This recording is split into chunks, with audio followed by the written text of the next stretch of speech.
Welcome to the Ardèche region of France, which provides the backdrop for the rally Monte-Carlo. The rally has moved to this region to rediscover some of the classic Monte-Carlo stages in what is this most famous of events' 75th running, and also in a bid to guarantee the snow and ice which make this event unique. But the warm European winter has resulted in the roads being dry, conditions tailor-made for the reigning world champion Sébastien Loeb. But there was one question mark hanging over him. How would his Citroën C4 perform? This was the competitive debut for the car that's replacing the all-conquering Zara. But it looked like business as usual on the two nighttime stages that opened the event. Loeb won both and his teammate Dani Sordo was second. Subaru's Peter Solberg summed up the views of their rivals.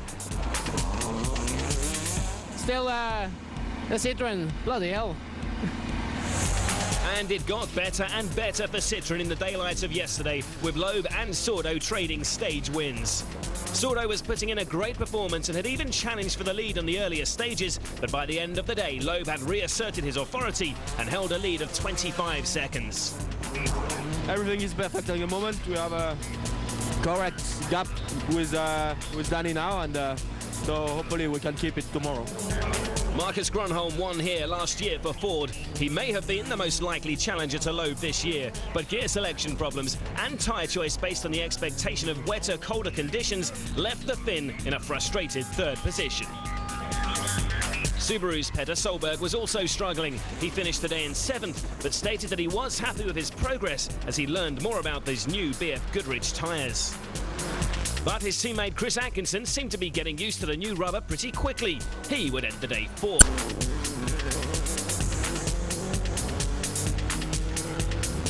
And here is the leaderboard going into Saturday's stages. Behind Atkinson, Mikko Hirvonen and Tony Gardemeister are 5th and 6th, separated by less than 7 seconds. But at the top, Loeb's lead over Sordo is 25.2 seconds. Marcus Grönholm is a further 50 seconds back.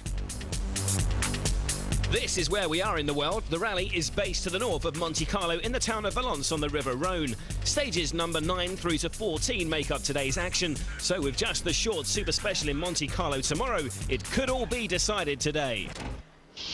And the first of today's test is the 19.67 kilometres that begins at La Bâtie d'Andorre. It's an early morning start and the crews will have to rely on their headlights to show the way ahead. Mikko Hirvonen lost time yesterday when he took tyres too soft for the conditions. He's now trying to climb the leaderboard and is attacking 4th place Chris Atkinson, 17 seconds ahead of him overall. The Ford man also has to be aware of what's happening behind with Tony Gardemeister on his tail. But it's a solid drive by Mikko and he extends the margin between himself and his fellow Finn by another 4 seconds. So Atkinson knows he's under pressure. His aim for the season is to become more consistent and finish regularly on the podium, so he won't want to lose ground to the chasing Hirvonen. And 6 right. Oh, but he looks like he's stalled. This is costing him precious seconds, and with Mikko having set a good time, his lead over the Finn could be under pressure. 56 right, long at 70. Yeah, 70. He drops nearly 6 seconds to Hirvonen. The margin between them now cut to 11.4. And Atkinson's loss of time gives Marcus Grönholm even more breathing space. He's now nearly a minute and a half ahead of the Australian. Grönholm driving his own rally and not very inspired by it. 120. Oikealle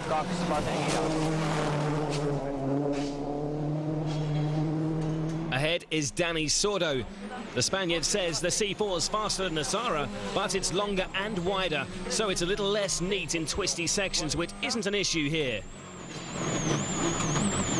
He pulls another 9 seconds away from Grönholm.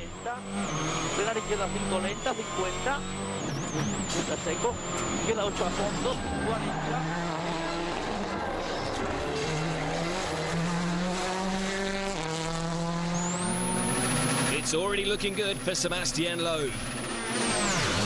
Saturday starts with the rally leader threatened only by his teammates. No one else can get near the C4s on the Monte's tarmac stages. Man and machine perfectly adapted to this environment.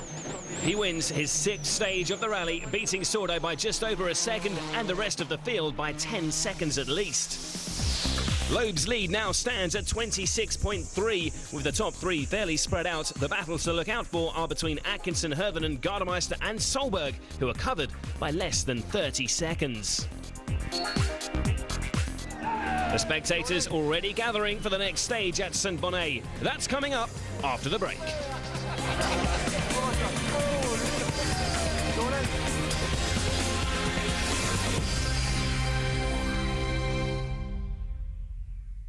Welcome back to the Rally Monte-Carlo.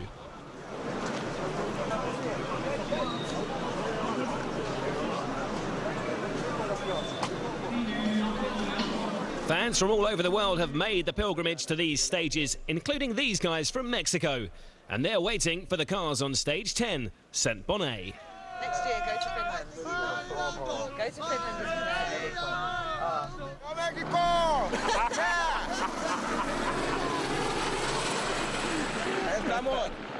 Petter Solberg is running 6th overall, trailing Tony Gardemeister ahead of him by just 6.6 seconds.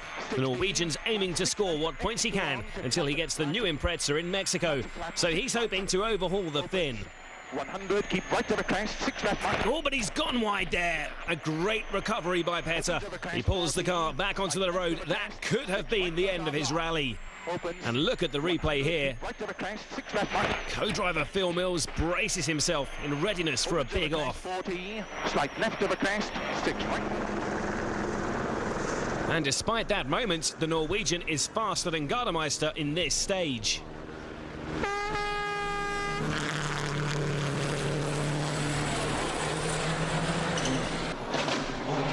Gardemeister, in fact, is 10.7 seconds slower than Solberg. He drops to 6th and is now just 4 seconds behind the Subaru.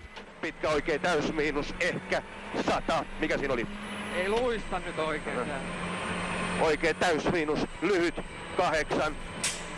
Vasen eri plus, lyhyt sumppuun, 150.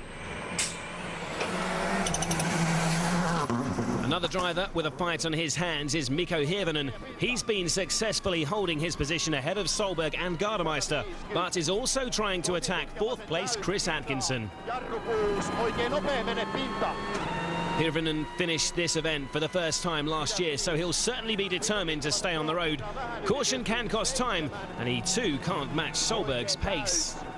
150, oikea laita, vasen nopea pinta. Ja maali.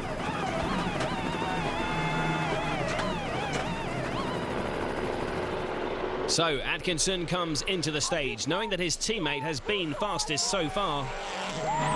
Having dropped time on stage 9 with a spin and a stall, the young Australian is seeking to consolidate 4th place. There's Petter's stage time, and Chris is without doubt looking competitive. He's going to beat his teammate, and by quite a margin. 7.7 seconds faster. That's a great drive. Clear stage. In 3rd place, Marcus Gronholm has a lead of 1 minute and 25 seconds over the Australian. It's a comfortable advantage, but it still looks like he's giving it everything here. He'll not be keen to give away too much time. 7. Ja vasen täys. Oikein pitkä täys yli nypyn 300. Oikealle oikea, eli tiukka. Jatkuu oikein nopea. But Gronholm loses 3.5 seconds to Atkinson on this stage.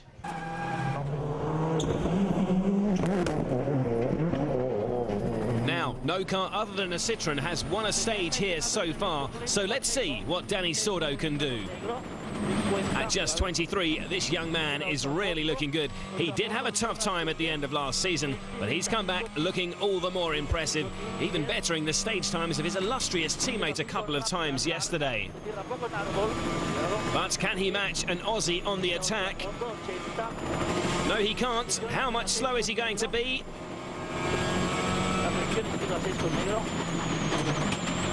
7.3 seconds. Atkinson still the fastest man on stage. With just Sebastian Loeb still left to come through. The 3 times world champion has often been in a different league to the rest of the field over recent years.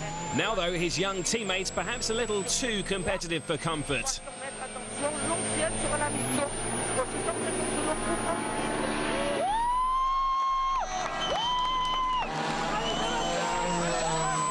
the Mexicans are certainly still enjoying themselves. While on the early splits, Sebastian's times were very similar to Danny's, and now we're coming toward the end of the stage.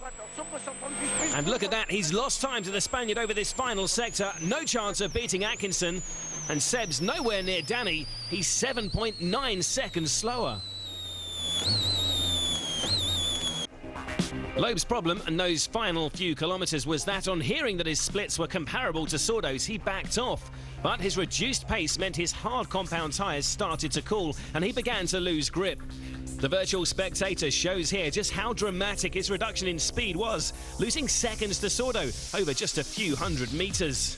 So Loeb's lead is now down to 18.4 seconds. Atkinson's stage win, the first by a non-Citroën in this event, has extended the margin between himself and fifth place Hirvonen to just over 20 seconds. On to stage 11.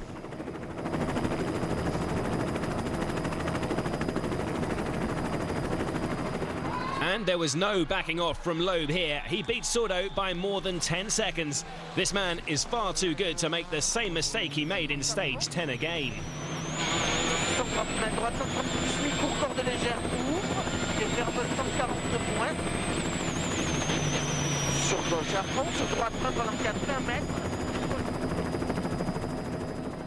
Mikko Hirvonen also lost time on stage 10, dropping away from fourth place Chris Atkinson.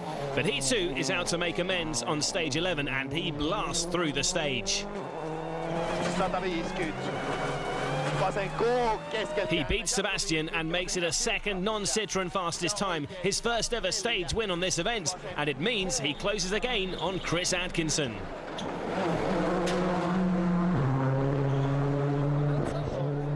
The Australian is driving with a damaged drive shaft. It had come out of the hub and he had to push it back in on the road section between these two stages.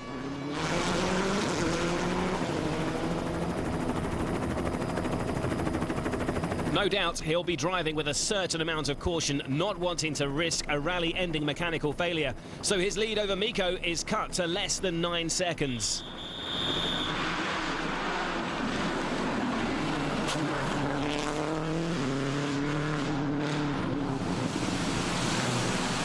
Atkinson's Subaru gets a quick wash as he arrives back in service, but it's the meteor matter of his drive shaft that will be concerning him rather than how shiny his car looks. I did hear some radio chat with you and the team on the road section. Did you have a problem on the road section? Yeah, just a drive shaft popped out, so we had to fix that and sort it out for the last stage, but we got it back together and got going. It's all okay now? Yeah, the guys will fix it. We did a bit of a bodge job and made sure we got through the last one. Sebastian, 3 stages down this morning, leading by 29.6, but in stage 10, the last 9 kilometres, you lost just under 9 seconds. What happened in there? I was a bit faster than Danny in the start of the stage, and then I saw my splits, and then I tried to slow down. And we had both a bit hard tires, and when you slow down, the tire is going colder, and then you lose the grip, and more and more, and the end was really tricky, and I had cold tires, so I just tried to slow down. I had also some message before the stage at the end is really tricky, so I didn't want to take any risks. The afternoon loop is a repeat of this morning's tests. So stage 12 is a rerun through La Bâtie d'Andorre, where Peter Solberg closed in on Tony Gardemeister this morning before overhauling him on stage 11. 2 right minus, tightening shot, 1 plus. 15. Once again, he's faster than the Finn, extending his lead over him to 26 seconds. Even faster than Solberg on stage is Mikko Hirvonen. He's showing impressive pace on the tarmac and seems to be growing in confidence as the event progresses. His very competitive stage times mean the pressure's once again on Subaru's Chris Atkinson, ahead of him in 4th place. The Australian will be reassured that in service his drive shaft was properly repaired, so he can afford to fight for his position.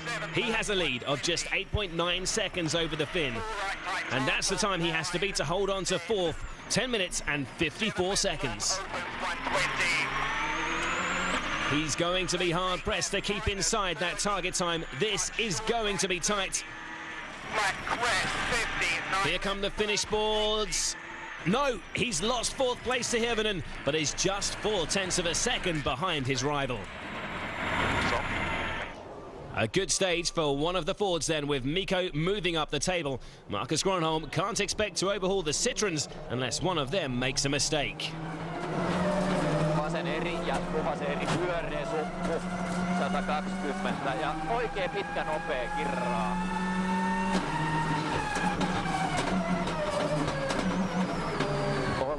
Oh, but it's Marcus who makes the mistake. That was a fairly hefty impact. A reminder that he has to keep his focus if he's going to get his focus to the finish. And the two Citroens are still well in control as we move on to stage 13, where the attention will be on Chris Atkinson and Mikko Hirvonen again. And here is the Finn about to enter the stage. Mikko's been in such good form lately, with 6 podiums on the last 8 rallies of 2006, and he's looking good again here. In an event he's only managed to finish once.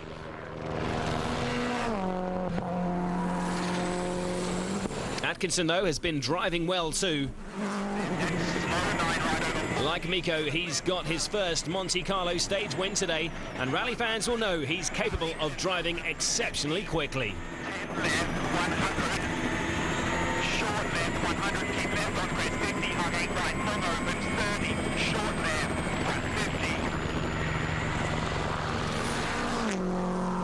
So Mikko's coming towards the end of the stage now. It's been a topsy-turvy battle so far, with tyre choices, setup and the slightest difference in driving all playing a part in who beats who. Mikko is just a few hundred yards from the finish, and there's the clock. His stage time is 12 minutes and 40 seconds dead.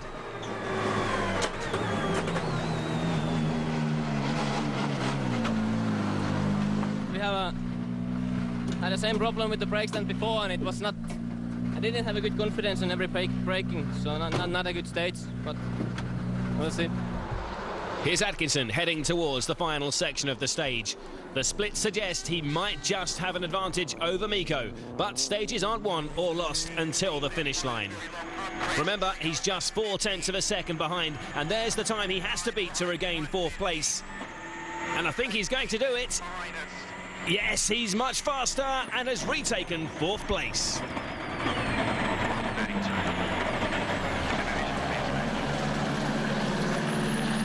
Chris, it looks like you may have just got 4th place off Hirvonen there. Yeah, considering how ordinary I drove in the first one there, I had to pull my finger out again. You've had a blinding day today. Yeah, it's a couple of good stages and a couple of really bad ones. I just got to sort myself out, get one good one in this last one, then we were right. Those battles behind him won't concern Sebastian Loeb.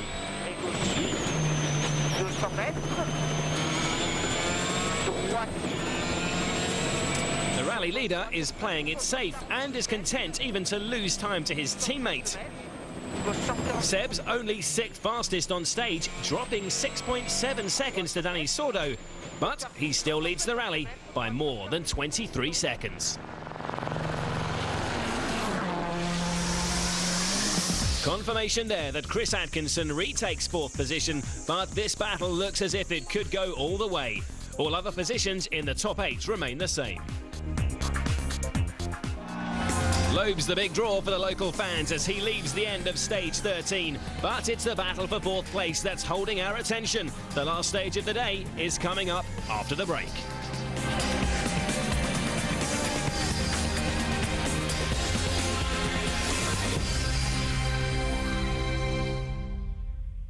Welcome back to southeastern France and the rally of Monte-Carlo.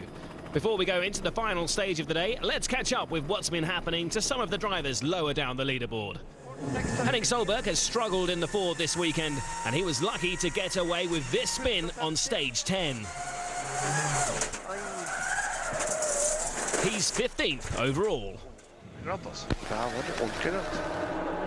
His Stobart Ford teammate Matthew Wilson is driving on tarmac in the 06 Focus for the first time and is running 13th. 20 left, 2 minus, half long. Absolute right in, 160. Right 6 minus, 60. Just one place ahead is privateer Gareth McHale, who's had a consistent day's rallying in his Focus.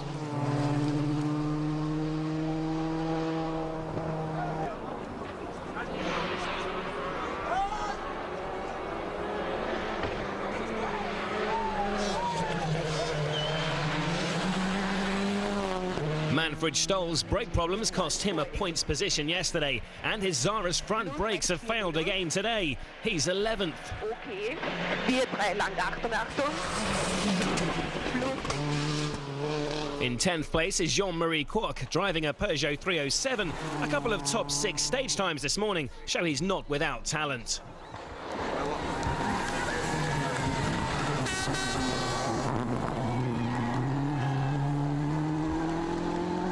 Just outside the driver's points, Jari-Matti Latvala's been fighting all day to catch Jan Kopecky in 8th place and is just 5.4 seconds behind the Czech. Let's catch up with him now on stage 14. This is the final mountain stage of the event, with only the super special to come tomorrow, so it's crucial. And Latvala is pushing hard to overhaul his rival. Oh no! That could prove very costly. He's slid wide on the loose gravel, hitting that stone wall very hard. And look at that! His rival Jan Kopecky in the Skoda has caught him up on the stage. Latvala is forced to retire with the roll cage too badly damaged. Mikko Hirvonen has also been involved in a touch-and-go battle, gaining and then losing 4th place. And this stage offers him his best and probably last real chance to fight back. He sets another great time, taking the battle to Chris Atkinson ahead of him.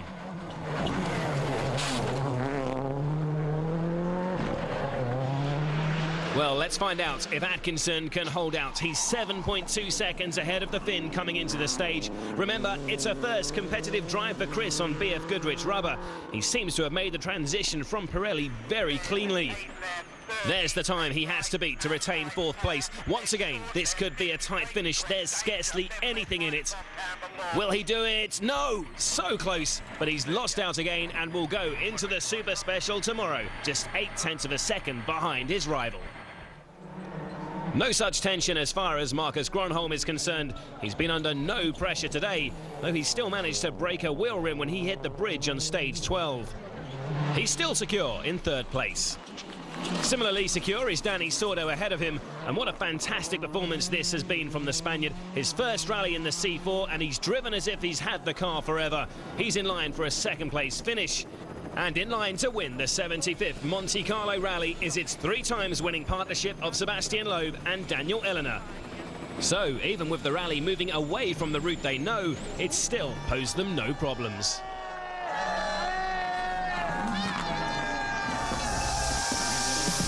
All that awaits the crews tomorrow is the 2.8-kilometre stage around Monte-Carlo. So most of the top 8 will be confident of holding their position until the end. But with Chris Atkinson and Mikko Hirvonen separated by just 0.8 of a second, 4th place is very much up for grabs. Chris in 5th place, but 0.8 of a second behind Mikko for 4th place. You've got to have a go for it, and they always say it's better to chase than to be chased. Yeah, it's okay. It would have been nice to finish today with a bit of a lead, maybe like 10 seconds or something, but it's 0.8 behind, and he's been chasing us all day and got in front at the end. It's going to be, I think it's the first time we're going to kind of fight for the position in Super Special, and that's the last stage of the rally, so it's going to be very, very interesting. Sebastian, first overall, day 2, finished, only a Super Special tomorrow. Another great day and really a perfect event. Yeah, it was a perfect event for me and for all the team, because Danny is at the moment just behind me. We are 1st and 2nd, so for our first race with a C4, it's if it continue like this tomorrow, it would be a great result, and that's very nice, and it's a very good news for the future. So make sure you join us tomorrow for what should be a unique spectacle, WRC car racing around the streets of Monte Carlo. Until then, find all the latest rally news at WRC.com.